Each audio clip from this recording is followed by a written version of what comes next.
আসসালামু আলাইকুম সকল শিক্ষার্থীকে স্বাগত জানিয়ে শুরু করছি ম্যাথ ক্লাস। আজকে আমি ম্যাথ ক্লাসে ষষ্ঠ শ্রেণীর অধ্যায় 3 প্রশ্ন নম্বর 6 এই অঙ্কটি সহজে সমাধান দেব।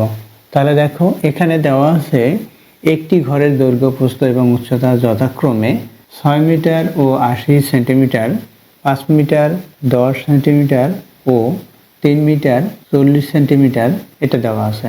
অর্থাৎ দৈর্ঘ্য প্রস্থ উচ্চতা এটা দেওয়া আছে। তোমাকে কোনো স্কেল দেওয়া হবে না, শুধু একটি লাঠি দেওয়া হবে। লাঠির দৈর্ঘ্য তুমি যা চাইবে সেটাই পাবে, কিন্তু একবার বলার সুযোগ পাবে, অর্থাৎ লাঠি একটিই পাবে।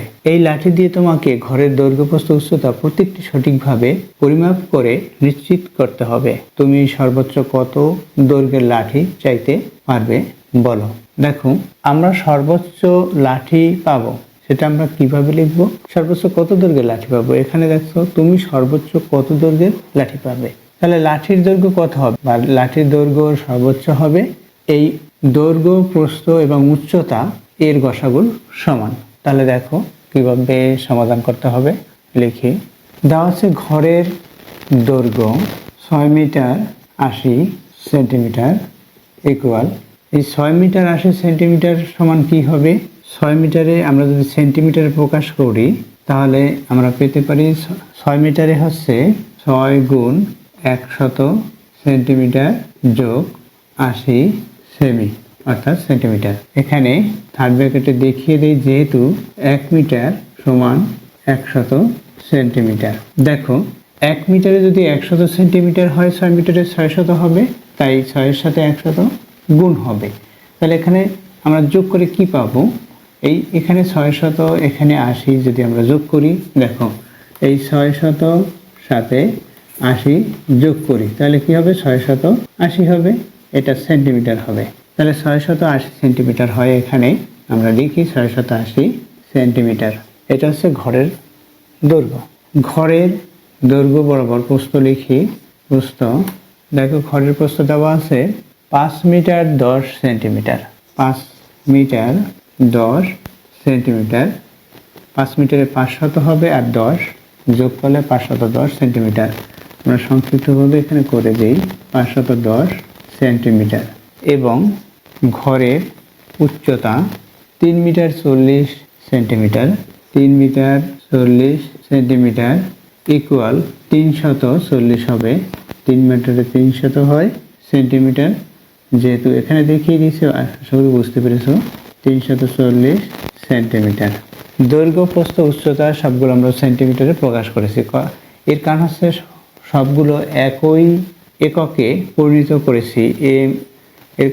অর্থাৎ 6 মিটার 80 সেন্টিমিটার আমরা এটাকে সেন্টিমিটারে প্রকাশ করে লিখেছি। দেখো তা এখন ঘরের দৈর্ঘ্য কত হবে? তাহলে আমরা এভাবে লিখতে পারি ঘরের দৈর্ঘ্য, আমরা এভাবে লিখতে পারি ঘরের দৈর্ঘ্য সর্বোচ্চ লাঠির দৈর্ঘ্য হবে, এভাবে আমরা লিখব সর্বোচ্চ লাঠির দৈর্ঘ্য হবে, বা চাইতে পারি সর্বোচ্চ লাঠির দৈর্ঘ্য চাইতে পারি 680 সেমি 510 এত এত ও এত সেন্টিমিটার এর গসাগুর সমান। এই যে সংখ্যাগুলো আমরা পেয়েছি এখানে, এই সংখ্যাগুলোর গসাগু নির্ণয় করব আমরা ভাগ প্রক্রিয়ায় বা গুণনীয়ক প্রক্রিয়ায় বা সংক্ষিপ্ত গুণনীয়ক পদ্ধতিতে আমরা এগুলোর গসাগু নির্ণয় করতে পারি। দেখো কিভাবে নির্ণয় করতে হয়, লিখি 680 সমান, দেখো এখানে 680 এর শূন্য বাদ দিলে 6 8 অর্থাৎ 68 হয়। 6 8 শূন্যটি যদি না লিখি 6 8 হবে। এই 680 শূন্য বাদ দিয়ে এটাই পেলাম। এখন এর অর্ধেক কত? এর অর্ধেক 3 4, এর অর্ধেক কত? 17। দেখো 17 দিয়ে এই 680কে আমরা ভাগ করতে পারি, যেহেতু এটি জোড় সংখ্যা তাই আমরা অর্ধেক করতে করতে এভাবে আসছি। তাহলে দেখো 17 দিয়ে যদি এটাকে ভাগ যখন করতে পারি তখন আমরা কি পেলাম? এখানে 17 পেলাম গুণ 5। 17 গুণ কত পেয়েছি? দেখো এখানে 17 দুগুণে 34, 34 দুগুণে 68, এই সংখ্যাটা আমরা পেয়েছি। 17 পরে 17 দুগুণে 34, 34 দুগুণে 68 অর্থাৎ 17 গুণ 4, 17-র সাথে 4 গুণ করলে আমরা এই 68 পেতে পারি। দেখো 4 7 28, 28-এর 8 হাতে 2, 4কে 4 আর 2 6, তাহলে কি হয় 4 17 68 পাই। তাহলে 17 গুণ 4। এখন যেই সে শূন্যটি আছে, শূন্যটি যে কোনো একটি সংখ্যা অর্থাৎ 17 বা 4-এর সাথে দিয়ে দেবো, 4-এর সাথে দিয়ে দিই। এভাবে করে আমরা পেতে পারি। তাহলে লিখি, দেখো আমরা এভাবে লিখতে পারি। দেখো 1 গুণ 680 সমান 2 গুণ এর অর্ধেক লিখব 3 4 0, 2 গুণ এখানে 34, আমরা 34, 17 দুগুণে 34, তাহলে 2 পেলাম গুণ 17। এরপর এই শূন্যটি আছে, আবার আমরা লিখতে পারি।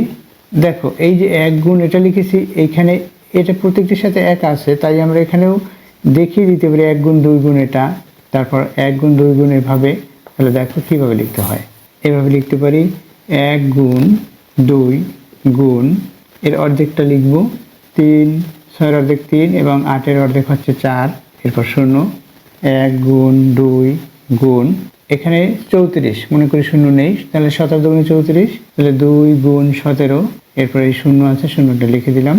এরপর 1 গুণ 2 গুণ 2 গুণ 170, তাহলে এর সাথে 17-এর সাথে 10 যদি আমরা গুণ করি 170 হবে।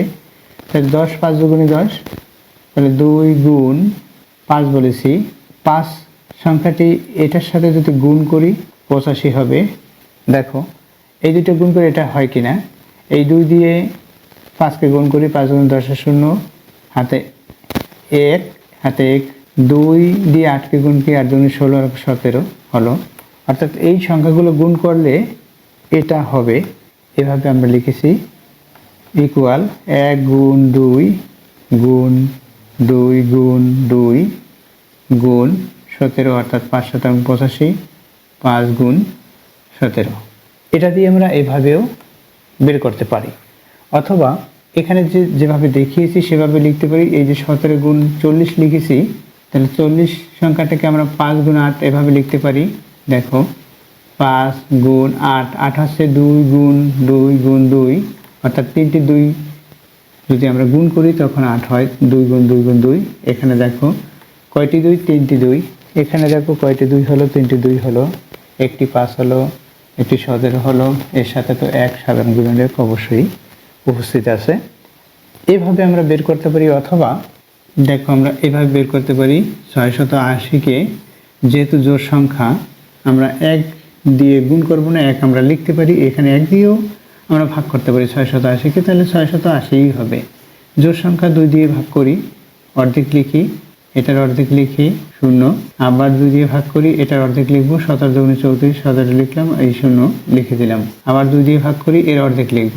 এই 17-র অর্ধেক কত হয়, আমরা অর্ধেক না করতে পারলে 8 দুগুণে 16, এটার চেয়ে বড় হবে না, এভাবে লিখতে হবে। 8 লিখলাম, এখানে 8 দুগুণে 16, অর্থাৎ 17 থেকে 16 যদি আমরা বাদ দিই 1 থাকবে, এখানে 0 আছে, 0 লিখলাম, অর্থাৎ 10। এই 10 সংখ্যাকে 2 দিয়ে ভাগ করলে 5 দুগুণে 10, এটা পেলাম। এরপর এটা যেহেতু বিজোড়, তাহলে আমরা 5 দিয়ে ভাগ করতে পারি, তাহলে 17 লিখব। এই যে সংখ্যাগুলো পেয়েছি সেই সংখ্যাগুলোই হচ্ছে, দেখো এই যে সংখ্যাগুলো, আমরা এটি দিয়ে সরাসরি এগুলো লিখতে পারি, যা এটি আমাদের রাফে লিখতে হবে। এরপর দেখো পরের সংখ্যাটি কত, 510, 510।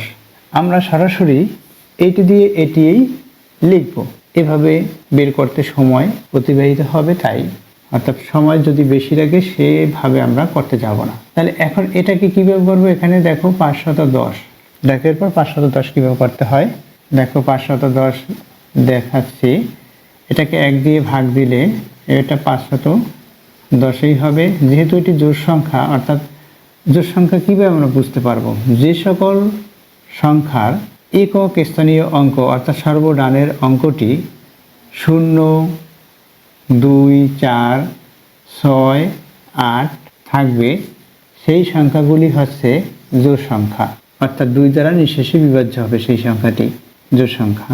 তাহলে 510কে আমরা 2 দ্বারা ভাগ করতে পারি, তাহলে কি কত হবে, এই 2 দিয়ে 5কে ভাগ করব, 2 5-এর মধ্যে কতবার যাবে, 2 5-এর মধ্যে 2 বার যাবে, 2 দুগুণে 4, 5 থেকে 4 বিয়োগ করি 1 হবে, এখানে হচ্ছে 1 অর্থাৎ 11। 11-র মধ্যে 2 কতবার যাবে? 5 বার যাবে। তাহলে 5 দুগুণে 10 হয়, 1 থাকবে, এখানে আবার 0 আছে। তাহলে এই 2 এই 10-এর মধ্যে কতবার যাবে? 5 বার যাবে। দেখো কত হলো? 255 হলো। এই 2 দিয়ে 5কে গুণ করি, 5 দুগুণে 10 আর 0 হাতে 1, 2 দিয়ে 5কে গুণ করি, 5 দুগুণে 10 হাতে 1 যোগ করলে 11 হবে, 11 1, 2 দিয়ে 2কে গুণ করি, 2 দুগুণে 4 হাতে 1 5, অর্থাৎ 255 হলো। এটা হচ্ছে বিজোড় সংখ্যা। এখন আমরা এটাকে 5 দিয়ে ভাগ করতে পারি। যেহেতু একক স্থায়ী অঙ্ক এখানে 5, আমরা দেখব বিজোড় সংখ্যা দিয়ে ভাগ করতে চেষ্টা করব, 3 দিয়ে 5 দিয়ে এভাবে করে। তাহলে এটা আমরা 5 দিয়ে ভাগ করতে পারি। 5 দিয়ে ভাগ করি, 5 এই 25-এর মধ্যে কতবার যাবে? 5 বার যাবে। এই 5-এর মধ্যে 1 বার যাবে, অর্থাৎ এই 5 দিয়ে আমি ভাগ করেছি। এরপর 51 হলো। এখন এখানে কত দিয়ে ভাগ দিতে পারি? 3 দিয়ে ভাগ দিতে পারি। এই সংখ্যাটিকে আমরা 3 দিয়ে ভাগ করতে পারি বা 17 দিয়ে ভাগ করতে পারি। 3 এই 5-এর মধ্যে কতবার যাবে? 1 বার যাবে। তাহলে 5 থেকে 3 বিয়োগ করলে থাকবে 2, 2 আর এখানে 1 আছে 21, এই লিখলাম আমরা 21। তাহলে 3 21-এর ভিতর 7 বার যাবে, তাহলে 17 হলো। তাহলে আমরা কি কি পেলাম সেটা আমরা সাজিয়ে লিখব। 1 2 3 5 17, 1 গুণ 2 গুণ 3 গুণ 5 গুণ 17, এটা পেলাম। দেখো এখানে সাজিয়ে লিখেছি, এইগুলো গুণ করলেই এটা হবে। এর পরের সংখ্যা কত? দেখো 340। পরের সংখ্যা লিখি, 340 সমান দেয় 340 সংখ্যাটি, এটা জোড় সংখ্যা, তাই আমরা 1 গুণ 2 লিখতে পারি। দেখো এখানে এই যে 1 গুণ 2 লিখেছি, অর্থাৎ এই 34-এ যদি 2 লিখি তাকে বাকি থাকবে 17, আর এখানে একটি শূন্য আছে অর্থাৎ 10, মানে 170 এটা থাকে। তাহলে 17 গুণ 10, 10 হচ্ছে 5 গুণ 2, এখানে আমরা কি লিখতে পারি? সে সরাসরি একবারে লিখতে পারি, অথবা দেখো করে দেখাই কিভাবে করতে হয়। 340 লিখলাম, জোড় সংখ্যা 1 দিয়ে করলে 340ই হবে। 1 দিয়ে যদি এই সংখ্যাটিকে ভাগ দিই এটা হবে। এখন 2 দিয়ে ভাগ দেই, এটা অর্ধেক লিখব। দেখো কিভাবে ভাগ করতে হয়। এই 2 3-এর মধ্যে 1 বার যাবে, 2 1 গুণে 2, এই 1 বার গেল, অর্থাৎ ভাগফল কিন্তু এখানে লিখি 1। এই 3 দিয়ে 2কে বিয়োগ করলে 1 হবে, এখানে 4 আছে, 1 আর 4 লিখলে 14 হয়। 2 14-এর মধ্যে 7 বার যাবে, এখানে একটি শূন্য আছে, এটা অর্থাৎ 2 দিয়ে 340-কে ভাগ করলে এটা হবে, অর্থাৎ 17 দুগুণে 34, এর অর্ধেক লিখলাম আর শূন্যটি লিখে দিলাম এভাবে। এখন আবার 2 দিয়ে ভাগ করব, এর কারণে সেটা জোড় সংখ্যা 2। এই 17-এর মধ্যে কতবার যাবে? 1-এর মধ্যে যায় না, অর্থাৎ 1কে আমরা ভাগ করতে পারি না। তাহলে কী কে ভাগ করতে পারবো? 17-কে। 17 আমরা 8 দুগুণে 16, এর 1 বেশি আছে এখানে, তাহলে 8 বার তো যাবেই। 8 দুগুণে 16, 1 বেশি আছে, এখানে 1 আছে, অর্থাৎ এই 17 থেকে 16 বিয়োগ করলে 1 থাকে, আর এখানে 0 অর্থাৎ 10। 2 10-এর মধ্যে কতবার যাবে? 5 বার যাবে, 85 হলো। এখন দেখো 5 দিয়ে আমরা ভাগ করতে পারি, 5 শতাংশ 85, 17 হলো। অর্থাৎ এই সংখ্যাগুলো গুণ করলেই এটা হবে। তাহলে কি? 1 গুণ 2 গুণ আবার 2 গুণ 5 গুণ 17, এটা লিখলাম। এই সংখ্যাগুলো দেখো, এই সংখ্যাগুলো গুণ করলে এটা হয়। এখন আমরা এখান থেকে গসাগু কিভাবে নির্ণয় করব? দেখো এখান থেকে আমরা কমন যে সংখ্যাগুলো সেগুলো লিখব, এটা এটা এবং এটা থেকে কমন সংখ্যাগুলো কি? এত এত এত, এর গসাগু লিখি, সংক্ষিপ্তভাবে লিখে যাই। 680, 510 ও 340, এগুলো সেন্টিমিটার এর একক। এর গসাগু এখানে আমরা কমন পেয়েছি 1 গুণ, দেখো কমন যেটা এই সংখ্যাগুলোর মধ্যে যেটা আছে প্রত্যেকটি অঙ্কের মধ্যে, অর্থাৎ এই গুণকের মধ্যে যে সংখ্যা থাকবে সেটাই হচ্ছে কমন। এখানে 1 আছে, তারপরে এখানে দেখো একটা 2, এখানে একটা 2, এখানে একটা 2, 2 লিখলাম। এরপর কি? এরপর দেখো এখানে 2 আছে, এখানে 2 নেই, এখানে 2 আছে, এখানেও 2 নেই, এটার মধ্যে, তাহলে সুতরাং কমন যাচ্ছে না। যেটা সবটার মধ্যে থাকবে সেটা কমন। যেমন দেখো এখানে 5 আছে, এখানেও 5 আছে, এখানেও 5 আছে, সুতরাং আমরা এখানে 5 লিখতে পারি, গুণ 5। এরপর গুণ আর কি পেতে পারি? দেখো এখানে 17 আছে, এখানে 17 আছে, এখানে 17 আছে, অর্থাৎ 17 প্রত্যেকটির মধ্যেই আছে, সুতরাং 17 লিখতে পারি। এখন এগুলো গুণ করব, গুণ করলে কত হবে দেখো, এগুলো গুণ করি, গুণ করলে 5 গুণি 10, 10 দিয়ে 17 গুণ করি 170 হবে। এখানে এর একক আছে সেন্টিমিটার, সেন্টিমিটার হলো 170 সেন্টিমিটার, অর্থাৎ 100 সেন্টিমিটারে 1 মিটার আর 70 সেন্টিমিটার। তাহলে আমরা এভাবে লিখতে পারি 1 মিটার 70 সেমি। 100তে 100 সেন্টিমিটার 1 মিটার হলো, আর 70 সেন্টিমিটার থেকে গেল এটা। তাহলে সর্বোচ্চ লাঠির দৈর্ঘ্য কত হবে, অর্থাৎ কতটুকু লাঠির দৈর্ঘ্য আমরা চাইতে পারি, 1 মিটার 70 সেন্টিমিটার। এটা হচ্ছে উত্তর। তাহলে উত্তর কি লিখব? উত্তর সর্বোচ্চ লাঠির দৈর্ঘ্য চাইতে পারি 1 মিটার 70 সেন্টিমিটার। এটাই হচ্ছে উত্তর। আশা করি বুঝতে পেরেছো এই অঙ্কটির কিভাবে সমাধান করতে হবে। এতক্ষণ ম্যাথ ক্লাসের সাথে থাকার জন্য সকলকে ধন্যবাদ জানিয়ে আজকের মতো বিদায় নিচ্ছি।